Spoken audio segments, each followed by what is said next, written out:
ये जो मैंने लिखा हूँ, ठीक है, यहाँ पे हाइड्रोजन है, ये ऑक्सीजन है, ये वाटर है, नाइट्रोजन हाइड्रोजन, सर इतना सा क्यों लिखा और अलग अलग गोल गोल क्यों किया सर, बताऊंगा। यहाँ पे कितना वॉल्यूम है, वॉल्यूम मतलब सर एक वॉल्यूम है, दो वॉल्यूम सर, यहाँ पे टू वॉल्यूम उसके हिसाब से आप जैसे बोले, ठीक है। यहाँ पे सर वन वॉल्यूम है, ठीक है, और यहाँ पे सर यहाँ पे वाटर का दो वॉल्यूम है, एक वॉल्यूम मिला एक वॉल्यूम मिला, ओके।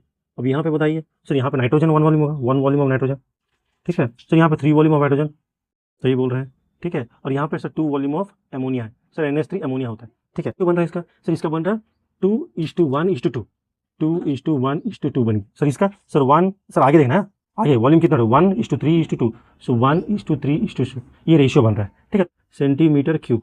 अभी जब वन वॉल्यूम में 200 सेंटीमीटर क्यूब है तो टू वॉल्यूम में कितना होगा सर, 400 होगा, तो इसका आंसर आपका 400 आएगा, 400 सेंटीमीटर क्यूब सर। बट यहाँ पे तो हम लोग एक नया टॉपिक पे आ गए जहाँ पे हम लोग डिस्कस करेंगे मूल कॉन्सेप्ट्स और कुछ ट्राइगोमेट्रिक का सम्स। सो कुछ सम्स डिस्कस करने के आगे हमें कुछ कुछ ऑथर्स के बारे में पता करना है, ठीक है, और ये सब जो लॉस है ये करना पड़ेगा, किस जगह कौन सी चीज़ को अप्लाई करना है एंड क्यों अप्लाई करना है और कौन सी चीज़ कांस्टेंट है।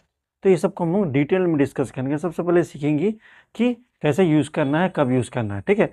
फिर इक्वेशन से लेते हुए हम मूल कॉन्सेप्ट को टच करते हुए ट्राइगोमेट्री में जाएंगे।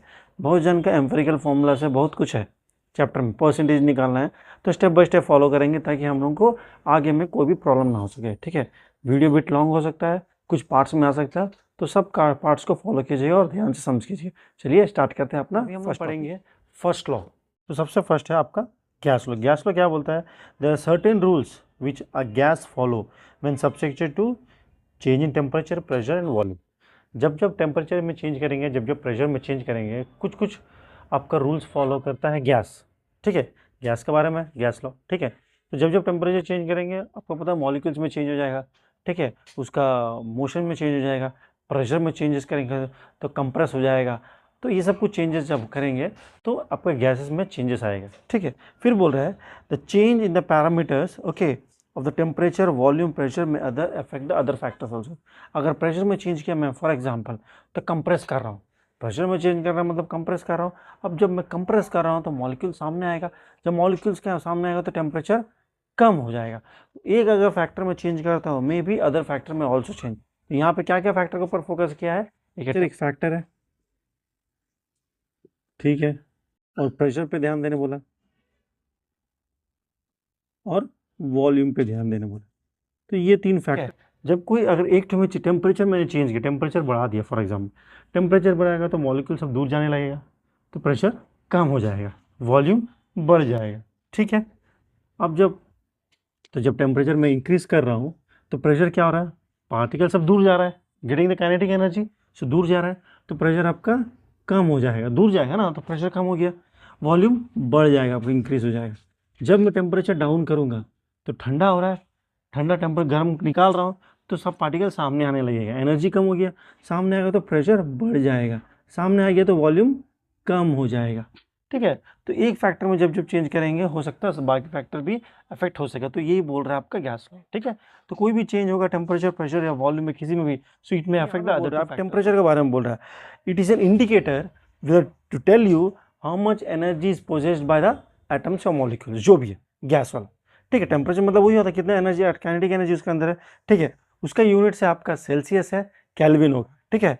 अब यहाँ हर समय याद रखिएगा जो भी आप सम्स करेंगे यहाँ पे केल्विन में करना है आपको, ठीक है। सेल्सियस में दिया भी होगा तो you have to convert them into kelvin. कैसे कन्वर्ट करना है, +273 डिग्री करने से आपको केल्विन में हो जाएगा। टेम्परेचर दे दिया for example, temperature is equal to 30 degree Celsius दे दिया, तो केल्विन में कन्वर्ट करना है क्योंकि हर क्वेश्चन का आपको केल्विन में करना है। तो 30 degree 273 degree plus 30 degree add कर दिए, कितना हो जाएगा सर 303 डिग्री, सो 303 केल्विन में।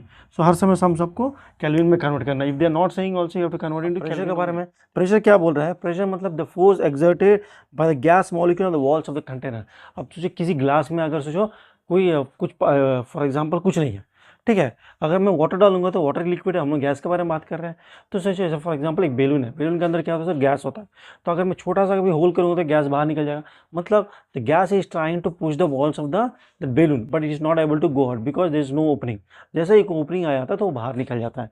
तो प्रेशर यहाँ पे क्या बोल रहा है, pressure is the force which is exerted by the gas molecule the walls in which it has been placed, ठीक है, जिसमें उसको रखा है वो उसका वॉल्स में वो प्रेस कर रहा है, ठीक है। अब इसका भी एक यूनिट दे दिया, इसको एटमॉस्फेयर बोला हुआ, इसको बोला कि एटमॉस्फेयर, ठीक है। 1 एटमोस, अब यहाँ पे एक रिलेशनशिप है एटमोस में, जब जब ATM लिखा रहेगा, ATM ओला नहीं, एटमोस पे, ठीक है, इसका बीच में और मरकरी के बीच में एक रिलेशनशिप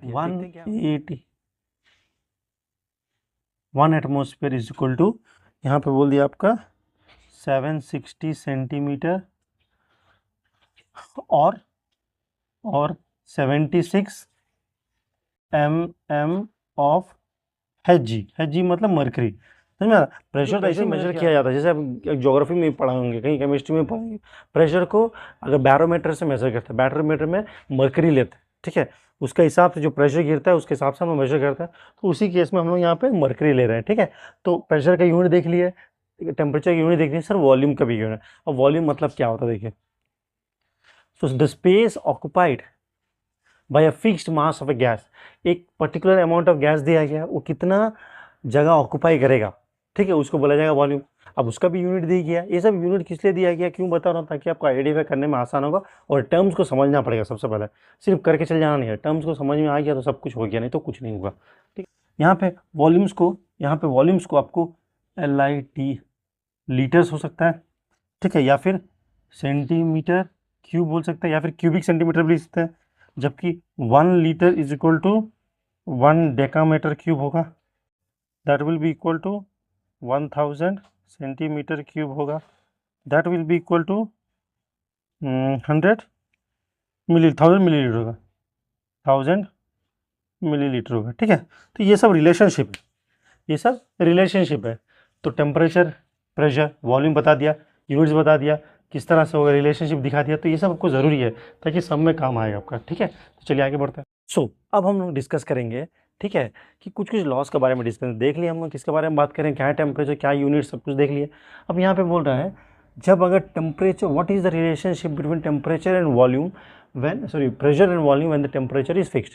टेम्परेचर अगर मैं फिक्स कर दूंगा तो वॉल्यूम और प्रेशर के बीच में क्या रिलेशनशिप है, ये पूछ रहा है, ठीक है। तो हम लोग दिखा देंगे क्या रिलेशनशिप है, ठीक है। अब हम इमेजिन करूँगा, सबसे पहले प्रेशर मैंने इंक्रीज़ कर दिया तो पार्टिकल सब सामने आने लगेगा। पार्टिकल्स अगर सामने आएगा तो वॉल्यूम क्या होगा, सर वॉल्यूम तो डिक्रीज़ हो जाएगा सर, सही बात है। अगर प्रेशर को मैं डिक्रीज़ करूँगा, प्रेशर को कम करूँगा तो पार्टिकल्स दूर जाने लगेगा, तो वॉल्यूम इंक्रीज़ होगा सर मतलब ये दोनों इन्वर्सली रिलेशनशिप है। हाँ, वही तो बताने की कोशिश कर रहा हूँ। तो यहाँ पे pressure is inversely proportional to the, क्या होता है, वॉल्यूम। सो प्रेशर और वॉल्यूम के बीच में क्या है, दे आर इन्वर्सली रिलेशन। जब टेम्परेचर को कोई छिड़कानी नहीं कीजिएगा, टेम्परेचर जो है उसको वही रखेगा। तो ये जो लॉ दिया गया है, तो ये जो ऑथर जो नाम दिया इसका, ठीक है, ये जो लॉ दिया उसका नाम है बॉयल्स लॉ, ठीक है, BOYLES,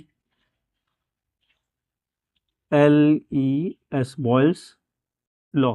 याद रखिए, जब बॉयल्स लॉ बोलेगा, there is a temperature constant and there is relationship between pressure and volume. याद रखिएगा, प्रेशर और वॉल्यूम के बीच में रिलेशन शो किया गया है, ये भाई साहब ने बोला है, जब टेम्परेचर कांस्टेंट होता है। ये तो मैंने एक्सप्लेन करके बता दिया आपको और मैथमेटिकली भी दिखा भी दिया, ठीक है। अब आगे बढ़ते हैं, देखेंगे हम लोग देख लेंगे बॉयल्स लॉ क्या होता है। अब अगर इन केस टेम्परेचर अगर कांस्टेंट है, प्रेशर को मैंने चेंज नहीं कर रहा हूँ, मैं चेंज कर रहा हूँ टेम्परेचर एंड वॉल्यूम, तो कैसे दो इफेक्ट है। जब मैं टेम्परेचर को इंक्रीज़ करूँगा, टेम्परेचर इंक्रीज़ करें मतलब एनर्जी मिल रहा है पार्टिकल्स को, हाँ सर मिल रहा है। एनर्जी जब पार्टिकल्स को मिलेगा वो क्या सामने रहेगा, नहीं सर वो दूर जाने लगेगा। तो दूर जाएगा तो क्या होगा सर, वॉल्यूम उसका भी बढ़ जाएगा। Very good. टेम्परेचर जब मैं कम करूँगा मतलब हीट निकालूंगा, एनर्जी निकालूंगा, तो पार्टिकल्स क्या मूव करेगा, नहीं सर वो तो थक जाएगा, खत्म हो जाएगा, एनर्जी तो सामने रह जाएगा, तो वॉल्यूम भी उसका कम हो जाएगा। मतलब they are directly proportional. So temperature is directly proportional to volume you can say, और volume is directly proportional to temperature. तो ये भाई साहब स्पाइडरमैन वाला नहीं है, नहीं वो नहीं है, दूसरा CHARLES, चार्ल्स लॉ। तो ये हो गया आपका चार्ल्स लॉ। मतलब चार्ल्स लॉ क्या बोलता है, when the pressure is constant so temperature increases, volume increases, temperature decreases, volume decreases, it means that temperature and volume are directly proportional, ठीक है। दो लॉ समझ में आ गया, बॉयल्स लॉ, ठीक है, जिसमें हम लोग देखें टेम्परेचर कांस्टेंट होने से क्या होता है, नेक्स्ट में देखें प्रेशर कांस्टेंट होने से क्या होता है। तो ये दो लॉ से मुझे वैल्यूज मिल गई है, ठीक है। तो ये दो लॉ जब पूछेंगे आपको जवाब देना पड़ेगा इसके हिसाब में, ठीक है। तो इसके बाद जो लॉ होगा आपका, इस दोनों को इक्वेशन को यूज़ करके हम लोग गैस इक्वेशन बनाएंगे। ये दोनों को यूज़ करके हम लोग गैस इक्वेशन बनाएंगे। कैसे बनाएंगे, तो जब मैंने कंबाइन किया तो मुझे ये इक्वेशन मिल गया। क्या मिला, हम जैसे बताया था P into V by T is equal to K, ये के आपका कांस्टेंट है। फॉर एग्जांपल दो गैसेस जो अलग अलग गैसेस है तो उसका एक अलग आएगा, उसका एक अलग आएगा। इसका मतलब क्या है कि दोनों का हम जब कंबाइन करेंगे तो ऐसा आएगा। If two gases are there, two different gases है, उसका प्रेशर अलग होगा, वॉल्यूम अलग होगा, टेम्परेचर अलग होगा, दूसरा गैसेस का भी अलग होगा, तो उसका तो के होगा ना, के मतलब कांस्टेंट है। और इसका अगर के आया, for example P1 V1 T1 का अगर के आया, P2 V2 T2 का भी के आया जो कांस्टेंट वैल्यू है, तो दोनों तो सेम होगा। हाँ सर, तो गैस लॉ यही बोलता है, क्या बोलता है, the pressure into volume by time is equal to the second one also. So by applying charge, दोनों का चार्ज मिला के गैस इक्वेशन बन गया मेरा। ठीक है सर, ये आपका गैस इक्वेशन। जब गैस इक्वेशन बोलेगा you have to use this one only. ठीक है सर, यहाँ पे सब कुछ, हाँ यहाँ पे प्रेशर वॉल्यूम टेम्परेचर सब कुछ, यहाँ पे कुछ कांस्टेंट को रखा नहीं है। ठीक है, कांस्टेंट के ले लिया, दो गैसेस मुझे दे दिया गया है और मुझे बोल रहा है you have to compare the two gases. तो मैं कैसे कंपेयर करूँगा, क्योंकि एक का टेम्परेचर अलग है, दूसरा का टेम्परेचर अलग होगा, एक का प्रेशर अलग है, दूसरा का प्रेशर अलग होगा, तो कैसे कंपेयर करेंगे। उस केस में यहाँ पे बोला गया when you going to compare use the standard temperature, use the standard pressure. उसी को STP बोला गया है, STP स्टैंडर्ड टेम्परेचर प्रेशर, याद रखिएगा। STP मतलब स्टैंडर्ड टेम्परेचर प्रेशर। सो कभी भी कंपेयर जब करेंगे तो you have to use the standard temperature and you have to use the standard pressure only, then only can easily compare them. ठीक है, तो स्टैंडर्ड टेम्परेचर कितना होता है सर, स्टैंडर्ड प्रेशर कितना है, सब कुछ बताऊँगा। स्टैंडर्ड टेम्परेचर कितना होगा, जैसे मैं बताया था, किस में होना चाहिए सर, केल्विन में होना चाहिए। सो स्टैंडर्ड टेम्परेचर कितना होगा यहाँ पे, स्टैंडर्ड आपका टेम्परेचर जो होगा वो 0 डिग्री सेल्सियस में होगा, जबकि केल्विन में 273 केल्विन में होगा, याद रखिए। यह है स्टैंडर्ड टेम्परेचर आपका। अब स्टैंडर्ड प्रेशर जो स्टैंडर्ड है कैपिटल P होगा आपका 760 सेंटीमीटर ऑफ Hg हो जाएगा। ठीक है, या फिर 180 एटमोसफियर हो जाएगा आपका जो स्टैंडर्ड है होगा, और यहाँ पे 760 mm ऑफ Hg, ये सब आपका स्टैंडर्ड है, इसी से कंपेयर करेंगे। ठीक है, इसी से कंपेयर करें। स्टैंडर्ड टेम्परेचर जब बोलेगा 0 डिग्री सेल्सियस में, but you should always keep it in kelvin, so kelvin में इतना हो जाएगा। प्रेशर जब होगा 76 सेंटीमीटर ऑफ Hg होगा, mm में 760 होगा, एटमोसफियर में 1 होगा। ठीक है, तो ये है स्टैंडर्ड, इसी से यूज़ करके। तो यहाँ से हमें क्या पता चल गया, जो बॉयल्स है, बॉयल्स लॉ चार्ल्स लॉ क्या शो कर दिया कि if equal volume of all gases behave, equal volume of all gas behave similarly under certain condition. अगर कुछ कंडीशन जो सिमिलर है, अगर सेम कंडीशन में दोनों को दूंगा तो दोनों गैस सेम जैसे बिहेव करने लगेगा। ऑफ टेम्परेचर एंड प्रेशर, हम क्या पता, टेम्परेचर और प्रेशर अगर मैं चेंज नहीं करता हूँ तो दोनों गैस सेम बिहेव करने वाला कांस्टेंट दिखाया ना, तो उसका जो वैल्यू रहेगा सेम रहेगा as that of other gas. ठीक है, ये चार्ल्स और बॉयल्स ने बता दिया। ठीक है, तब यहाँ पे क्या बोल रहा है, ठीक है, अब क्या बोल रहा है यहाँ पे, गे-ल्यूसेक्स लॉ, अब नया लॉ। ठीक है, अब ये क्या बोलता है मैं फिर आपको दिखाऊंगा करके, उसके बाद मैं एक्सप्लेन करूँगा ये लॉ क्या बोलता है। ठीक है, क्योंकि डायरेक्टली मैं अगर पढ़ूंगा तो आपको समझ में नहीं आएगा, तो मैं पहले करके दिखाता हूँ, उसके बाद आपको समझ में आएगा मैं लिखा हूँ। ठीक है, यहाँ पे हाइड्रोजन है, ये ऑक्सीजन है, ये वाटर है, नाइट्रोजन हाइड्रोजन। सर इतना सर क्यों लिखा और अलग अलग गोल गोल क्यों किया सर, बताऊँगा। यहाँ पे कितना वॉल्यूम है, वॉल्यूम मतलब सर एक वॉल्यूम है, 2 वॉल्यूम है सर, यहाँ पे 2 वॉल्यूम है, उसके हिसाब से आप जैसे बोले। ठीक है, यहाँ पे सर 1 वॉल्यूम है। ठीक है, और यहाँ पे सिर्फ यहाँ पे वाटर का 2 वॉल्यूम है, एक वॉल्यूम मेला, एक वॉल्यूम मेला। ओके, अब यहाँ पे बताइए सर, यहाँ पे नाइट्रोजन 1 वॉल्यूम होगा, 1 वॉल्यूम ऑफ नाइट्रोजन। ठीक है सर, यहाँ पे 3 वॉल्यूम ऑफ हाइड्रोजन, सही बोल रहे हैं। ठीक है, और यहाँ पे सर 2 वॉल्यूम ऑफ एमोनिया है, सर NH3 एमोनिया होता है। ठीक है, तो इससे क्या बोलना चाहिए, अब यहाँ जितना सारा वॉल्यूम्स था, देखिए जो रिएक्टेंट था, जो हाइड्रोजन था, जो रिएक्ट कर रहा है, जिसके साथ रिएक्ट कर रहा है, तो वो जो वॉल्यूम्स है कि कहीं पे भी ऐसा लिखा है फ्रैक्शन में, कहीं पे भी ऐसा लिखा है नहीं सर, सब तो होल नंबर्स में, सब होल नंबर्स में। तो जो भी रिएक्ट करता है they always do in the whole number, और जो प्रोडक्ट भी मिल रहा है देखिए वो भी होल नंबर है, जो रिएक्शन होने में का टाइम भी होल नंबर है, प्रोडक्ट मिल रहा है वो भी होल नंबर है। ठीक है, तो कभी भी ये लोग होल नंबर में रिएक्ट करते हैं। So volumes always, the gases always require react in a whole number. Okay, जो वॉल्यूम्स है। ठीक है, इसको सिंपल लैंग्वेज में लिख देंगे सर 2 हाइड्रोजन है प्लस 1 ऑक्सीजन है, जो कि मुझे 2 वाटर देगा। ठीक है, स्टीम बोलिए, यही बोलने की कोशिश कर। हाँ सर, यहाँ पे 1 वॉल्यूम ऑफ नाइट्रोजन है, जबकि 3 वॉल्यूम ऑफ हाइड्रोजन है, जो कि मेरे को 2 वॉल्यूम ऑफ एमोनिया देगा।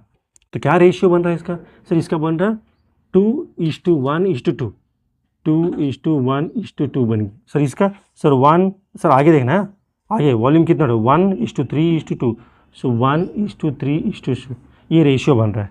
ठीक है, तो हर समय एक होल नंबर के रेशियो में लोग रिएक्ट करता है और प्रोडक्ट भी आपका होल नंबर में मिलता है।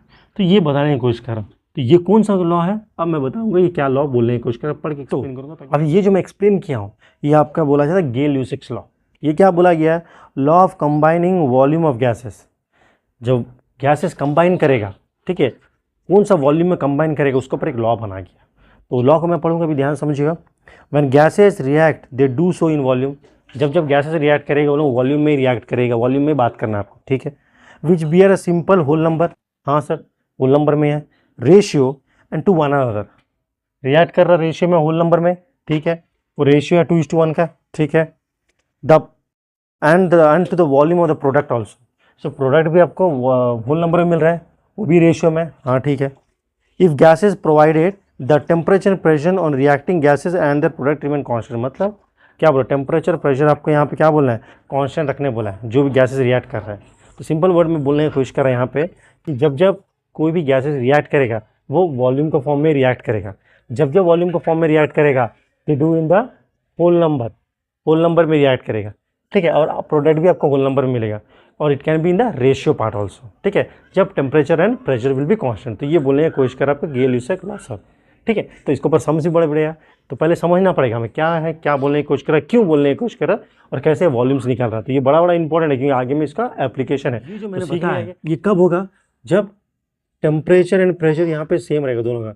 जब टेम्परेचर जितना है, ठीक है, स्टैंडर्ड पकड़ लीजिए, ठीक है, और प्रेशर जितना है वो सेम रहना है दोनों का, ये गैसेस का और गैसेस का, तभी ये दोनों इक्वल वॉल्यूम ऑक्यूपाई करेगा। जो कंडीशन में साइड गेल-ल्यूसिक सर जो बोल रहे हैं वो एप्लीकेबल होगा when temperature and pressure are constant और सेम, ठीक है, उसी कंडीशन सिमिलर कंडीशन में तभी होगा। तो समझ में आ गया, ठीक है। अब हम लोग उसके ऊपर कुछ क्वेश्चन डिस्कस करेंगे, ठीक है। 450 सेंटीमीटर ऑफ CO, ठीक है, and 200 centimetre cube of O2 are mix. देखिए वॉल्यूम में मिक्स हो रहा है, ठीक है, सब बताऊंगा। वॉल्यूम में मिक्स हो रहा है, दो अलग अलग गैसेज और मिक्सड एंड एजिटेटेड, ठीक, इग्नाइटेड में जला दिया। Calculate unused carbon dioxide, carbon monoxide, carbon dioxide form, ठीक है सर। कार्बन मोनोऑक्साइड दे दिया सर, अनयूज्ड, ये फॉर एग्जांपल हम लोग मार्केट गए खरीद के लेके आए कुछ सब्जी, तो ज़रूरी है पूरा सब्जी बनना है, नहीं सर। अगर 100 रुपये का सब्जी लेके आए उसमें 80% बनता है, बाकी वेस्ट हो जाता है, तो वही पूछ रहा अनयूज कितना है, ठीक है। तो सबसे इस टाइप का अगर इक्वेशन आता था, सबसे पहले आपको देखना पड़ेगा वॉल्यूम्स कितना, हम दिखाया कैसे करना है। तो पहले इक्वेशन तो दिया नहीं है, लिखना पड़ेगा, हाँ लिखना पड़ेगा। तो सोल्यूशन में आपको सबसे पहले इक्वेशन फॉर्म करना पड़ेगा। क्या बोला, कार्बन मोनोऑक्साइड है, ठीक है, और ऑक्सीजन है, ठीक है, क्या मिल रहा है, कार्बन डाइऑक्साइड मिल रहा है, ठीक है। आप लोगों को इक्वेशन लिखना आता है, मैंने सिखा दिया, नहीं सिखाया पता नहीं है तो चैनल में रहेगा, प्लेलिस्ट में देख लीजिएगा, और बैलेंसिंग भी रहेगा, ठीक है। तो बैलेंस भी करना है, तो ये कार्बन 1 है तो यहाँ पे बैलेंसिंग कर देंगे, हो गया 2, यहाँ पे 2 हो गया, यहाँ पे 4 बैलेंस भी हो गया। तो यहाँ पे कितना वॉल्यूम होगा सर, यहाँ पे 2 वॉल्यूम आ गया मेरा, और यहाँ पे सर यहाँ पे 1 वॉल्यूम, ये ज़रूरी है, ये पे 2 वॉल्यूम आ गया, ठीक है। वॉल्यूम क्या होता है समझा दिया मैंने, ठीक है। अभी यहाँ पे देखिए, यहाँ पे सर कुछ दिया है, क्या दिया है, अभी तो करना कैसे, सबसे पहले अनयूज्ड कार्बन डाइऑक्साइड, ठीक है। तो सबसे पहले टू फाइंड अनयूज्ड CO, सबसे पहला काम। अभी मेरे पास देखना है मुझे क्या दिया गया है, बिकॉज एक अननोन निकालना है, तो एक नोन वैल्यू है, तो मुझे पता है मैथ्स के टाइम से, ठीक है। तो CO निकालना है, ठीक है, CO निकालना है, ठीक है। CO निकालना है तो हम O का साथ ले सकते हैं, O2 का ले सकता हूँ, ठीक है, O2 का साथ ले सकता हूँ सर, हाँ सर O2 मिल गया। सो यहाँ पे इसका वॉल्यूम कितना सर, यहाँ पे 2 दिया, ये आपका 2 वॉल्यूम दिया सर, 1 वॉल्यूम दिया, ठीक है, ठीक है। तो यहाँ पे अब वैल्यूज निकालिए। अब वैल्यूज क्या सर, CO का वैल्यू हम क्या बोला, अनयूज्ड पूछा है तो नहीं दिया है, तो भूल जाएगा कि हम लोग कुछ वॉल्यूम लेके आए। हम लोग देखेंगे पहले कितना निकलता है वैल्यू, उसके बाद हम कितना लाया माइनस करते। समझ में नहीं यार, करते देख लेते हैं। सबसे पहले ऑक्सीजन कितना है volume sir, 200 centimetre cube, sir 200 centimetre cube. अभी जब 1 वॉल्यूम में 200 सेंटीमीटर क्यूब है तो 2 वॉल्यूम में कितना होगा सर, 400 होगा। तो इसका आंसर आपका 400 आएगा, 400 सेंटीमीटर क्यूब सर। बट यहाँ पे तो 450 लेके आया था, हाँ यही तो बोल रहा हूँ, 400 ही यूज़ हुआ है। अनयूज कितना है, लेके आया सर 450, यूज़ हुआ है 400। जब 200 ऑक्सीजन यूज़ हुआ है तो उसके हिसाब से 400 कार्बन मोनोऑक्साइड यूज़ किया जाएगा। तो खरीद के कितना लगा सर, 450 लेगा, तो अनयूज कितना है सर, 50 होगा, हाँ वही आंसर। तो यहाँ पे अनयूज्ड कार्बन मोनोऑक्साइड कितना है सर, 450 सेंटीमीटर क्यूब जो मैंने खरीद के लाया, उसमें सिर्फ 400 में यूज़ किया है अकॉर्डिंग टू क्वेश्चन। सो मेरा 50 centimetre cube is unused carbon monoxide. समझ में आ गया आपको, हाँ समझ में आ गया। ऐसे ही करना, हाँ सर ऐसे ही करना है सर। अब कार्बन डाइऑक्साइड क्यों नहीं लिया, क्योंकि कार्बन डाइऑक्साइड मुझे पता है कार्बन डाइऑक्साइड भी मुझे पता है कि कार्बन डाइऑक्साइड, सर ये तो खोजना है, सिर्फ ये पता है, ये पता है, कुछ नहीं पता, तो इसको यूज़ करके मैंने इसको निकाला। अब सर कार्बन डाइऑक्साइड को इसको यूज़ करके, हाँ निकाल लीजिए, मुझे ये पता है, ये पता है, ये भी मिल गया सर, ये तो अनयूज्ड यूज्ड है, फिक्स नहीं है, एक अनयूज्ड वैल्यू दे दिया, एक टोटल लेके आया, और अनयूज्ड भी दे दिया, यूज्ड भी दिया, कन्फ्यूजिंग है कि अनयूज्ड है CO2 है 50, टोटल है 450, यूज्ड है 400, सो बड़ा कन्फ्यूजिंग है, 3 वैल्यूज है इसका। तो हम उसका बदली एक ऐसा वैल्यू लेंगे जो फिक्स्ड है, O2 का वैल्यू जो 200 फिक्स्ड है, तो O2 को यूज़ करके CO2 निकालेंगे। पूछ रहे हैं, हाँ सर, तो यहाँ पे बना देंगे। चलिए अब यहाँ पे क्या फाइंड आउट करना है, सेकंड केस में to find unused carbon dioxide है, यहाँ पे फाइंड करना है सेकंड वाला में टू फाइंड CO2 कितना फॉर्म हुआ, ठीक है, ठीक है। तो यहाँ पे फिर से रिलेशन देख लेंगे, अभी O2 यहाँ पे CO2, सो O2 यहाँ पे CO2 यहाँ पे, O2 कितना वॉल्यूम है सर, ये तो 1 वॉल्यूम था सर, और CO2 सर यहाँ पे 2 वॉल्यूम था, ठीक है। तो अभी O2 कितना सर, 200 सेंटीमीटर क्यूब खरीद के लेके आए सर, तो यहाँ पे कितना हो जाएगा, 1 वॉल्यूम का 2 है, 200 का सर 400 डबल हो जाएगा ना, सो 400 centimetre cube of carbon dioxide form हुआ। तो आंसर क्या है, कार्बन डाइऑक्साइड फॉर्म इक्वल कितना वॉल्यूम फॉर्म हुआ है sir, 400 centimetre cube of carbon dioxide form किया है। तो ये है आपका आंसर। तो 2 पूछा है, 2 मिल गए मेरे को। ये ल्यूसेक-लॉक सर के लॉ को अप्लाई किया और आंसर निकाल दिया। तो याद रखिए यहाँ पे बैलेंसिंग और इक्वेशन फॉर्म करना, केमिकल इक्वेशन, ये इंपॉर्टेंट है, बिकॉज उसके बगैर आपको समझ में नहीं आएगा कितना वॉल्यूम से। तो विदाउट यूजिंग द वॉल्यूम हम लोग नहीं कर सकेंगे, क्योंकि क्या बताया मैंने सबसे फर्स्ट, कोई भी गैस को अगर कंपेयर करें, कुछ भी निकालेंगे, you have to do it in the volume. So volume मतलब पता चल गया आपको क्या होता है, ठीक है। चलिए आगे।